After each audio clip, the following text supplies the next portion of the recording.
공무일요? 예, 이제 뭐 예를 들어 기계가 박살나거나 하면은 고쳐주거나, 어디 모터가 박살이 났대요. 새 걸로 갈아주거나, 이런 잡일 아니면 잡일이라고 보면 되겠죠.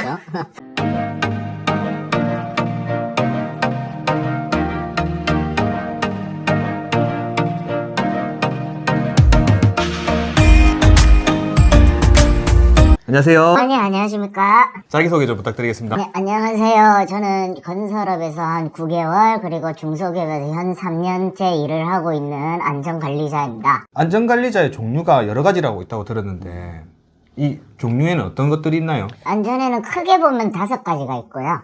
첫 번째 산업안전이고요.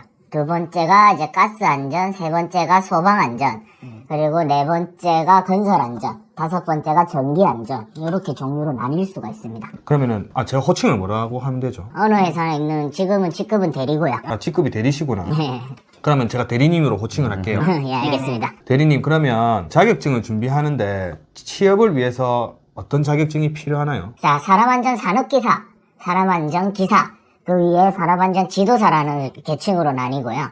저는 산업안전기사의 자격증을 취득을 했습니다. 그리고 건설에는 건설안전 산업기사, 건설안전기사, 그리고 기술사가 있고요. 저는 건설 쪽에서는 산업기사로, 솔직히 말씀드리면 소방과 가스는 제가 공부를 안 해봐서 모르겠습니다. 소방하고는 또 다른 부분이네요. 네, 소방과 가스는 당연히 다른 부분이고요. 거기에서는 유량도 계산을 해야 되고, 그 화재시 어떻게 대처를 해야 되고, 그런 게 다 들어가 있는 걸로 알고 있고요. 산업안전에서는 주로 이제 하지 마라가 주고, 그 다음에 뭐 예를 들어 난간대를 세우면은 법적 기준이 뭐 90에서 100 상중하로 나뉘고, 그런 걸 다 외워야 되는 거고요. 그거를 근데 사실말적으로 말씀드리자면 FM대로 적용하기는 힘든데, 실제로 이제 공무원들이 나와서 조사를 한다든지 그렇게 하면은 이제 벌금이 어마무시합니다, 사실. 그거를 막기 위해서 저희가 있는 거고요. 그러면은 이런 자격증을 따시기 위해서는 어떤 노력들을 하셨어요? 네, 저 같은 경우에는 머리가 되게 나빠요. 일단은 자격 요건들을 조사를 하고요. 큐넷이라는 사이트에서 자격 요건을 조사를 합니다. 그 자격 요건이 맞는지, 시험을 칠 수 있다는 그거에 맞춰서 이제 공부를 공부하면 저 공부 출신이에요. 공대 출신이 아니니까 어려워요. 그러니까 이제 무식하게 외운다고 한 게 이제 2년 정도 걸렸고요. 2년 동안 정말 하루에 10시간 이상을 앉아갖고 처음으로 공부를 한 걸 해봤습니다. 10년치의 이제 기출 문제들을 모아갖고요. 그걸 무한 루틴으로 반복을 하되, 처음에는 이렇게 일반적으로 쳐보고요. 두 번째는 이제 자기 커트라인 기준이 있어요. 60점이면 합격인데 이제 내가 여기서 80점을 무조건 맞겠다.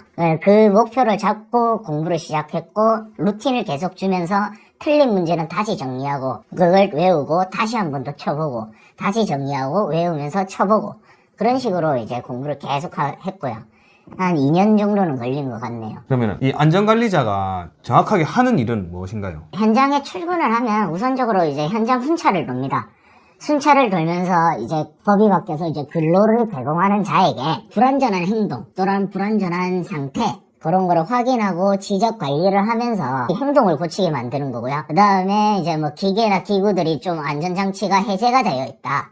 그러면 안전장치를 하게끔, 솔직히 잔소리 아니면 잔소리를 해야 되는 업무입니다. 이제 보건관리자도 제가 겸하고 있어요. 몸 상태를 또 체크도 하고 건강에 이상이 있는지 없는지도 한 번씩 대화를 통해서 한번 확인을 합니다. 회사에서 맡은 업무가 지금 어떤 건가요? 주 업무는 안전관리자, 그리고 보건관리자, 그리고 화학물질 관리자가 있고요. 3가지를 겸하고 있고요.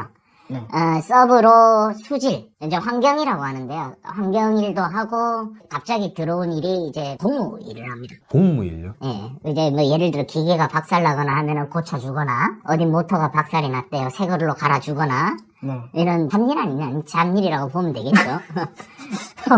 뭐 예를 들어 배관의 위치를 바꿔달라. 그럼 배관을 잘라서 위치를 바꿔줘야 돼. 공무과이면서 그럼 안전관리자네요. 네, 그렇게 되죠. 이제 중소기업은 어쩔 수 없이 몇 개를 겸한다고 하지만 조금 많아요. 이게 대기업 같은 경우에는 어떻게 되는 건가요? 대기업에서는 솔직히 말하면 인원이 많다 보니 이제 자기 전담 일을 하나밖에 안 해요. 예를 들어서 소방이면 소방이고 보건이면 보건. 보건. 안전이면 안전.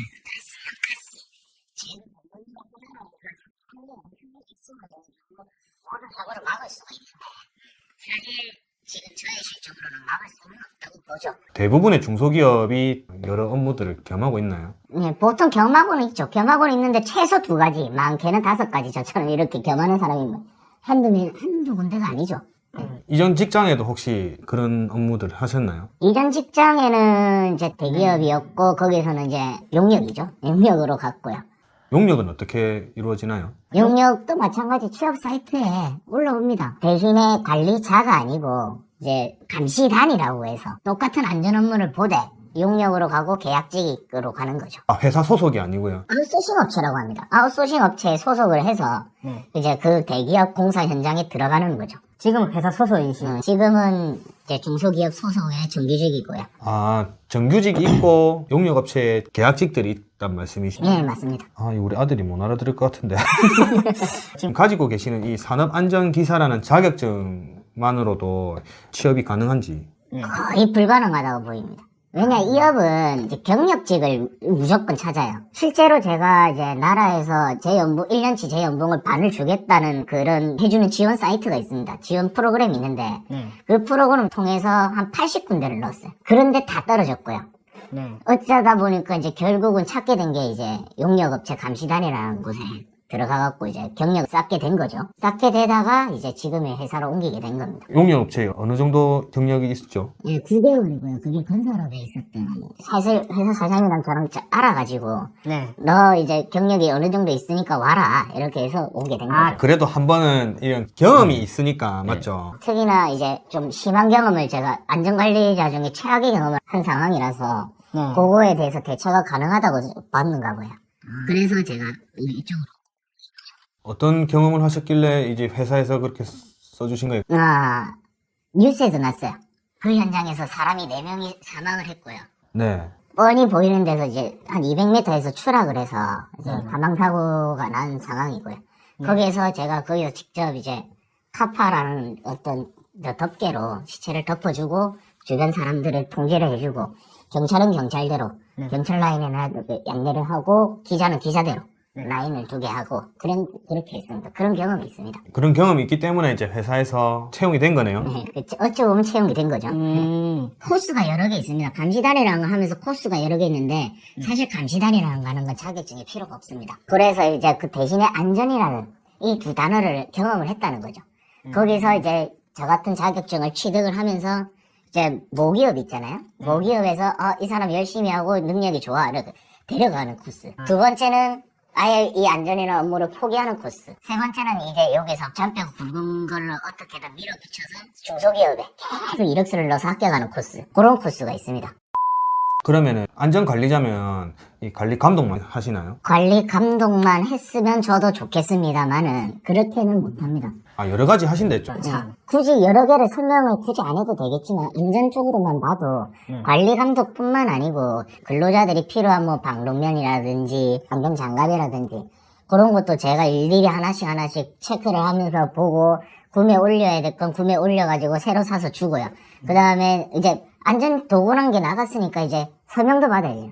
서명도 일일이 받으러 댕기고 그 다음에 이제 사용법도 알려줘야 돼요. 사용법에 검사법까지 모르기 때문에 제가 직접 이제 매주는 경우도 있고요. 이제 어느 정도 해본 사람은 이렇게 하는데 자기가 또 옳게 못 매는 경우가 많습니다. 그러면 옳게 매게끔 제가 직접 매서 검사까지 해주고. 아, 올바르게. 매는 법을요. 네. 어쨌든 살려야 될 거 아닙니까? 살려야 된다는 그 의미가 있으니까 살아야 된다는 의미도 있고요. 그렇게 하는 경우도 있고 이제 뭐 예를 들어 열애를 만지는 사람이 있어요. 열애는 이제 그거를 방어막도 쳐줘야 되고 경고 표지도 붙여야 되고 특히나 이제 MSDS라는 게 있습니다. MSDS가 정말 중요한 건데 그 MSDS가 뭔가요? 영어로 하면 좀 길고요. 화학물질 관리 기호라고 보시면 제일 간단할 것 같네요. 예를 들게요. 어느 화학물질을 쓰는 회사는 황산이라는 게 있습니다. 안 쓰는 회사는 거의 없을 거예요. 그 황산에 대한 정보를 표기를 해주는 게 MSDS예요. 그러면 이제 그거를 제가 이제 만들어서 부착도 해주고 황산에서 필요하면 또 추가로 붙여야 되는 물질이 있습니다. 뭐 안전고지 붙여주고 그 다음에 그거 전용으로 쓸 수 있는 장갑도 따로 계속 바꿔줘야 되고요. 실제로 또 이제 근로자들은 안 하거든요. 안 하면 또 이제 내가 교정을 해줘야 돼. 네. 교정을 해주면 안 해요. 내 앞에서 볼 때만 살짝 끼는 척하고 살짝 뒤로 빠졌다가 다시 오면 안 하고 있거든요. 그렇죠. 굉장히 귀찮아요. 귀찮아하니까 계속 제가 싸워야 되고 잔소리 해야 되고 나이 지긋한 어르신들한테 나 좀 살려주세요 이렇게 빌어야 되는 거예요. 실제로 건설업에서는 그렇게 안 합니다. 딱 보고 슥 제가 가요. 그 핸드폰 하나 들고 사진을 찍어요. 내려오세요. 그럼 이름표를 떼고 집에 가세요. 이런 식으로 보내면 되는데 중소기업은 그렇지가 않다는 거죠. 그렇죠. 아무래도 인력도 딸리고 이제 기술력도 딸리고 기술력 유출도 있고 이런 문제 때문에 실제로 정말 이 중소기업에서는 좀 많이 힘든 게 있습니다.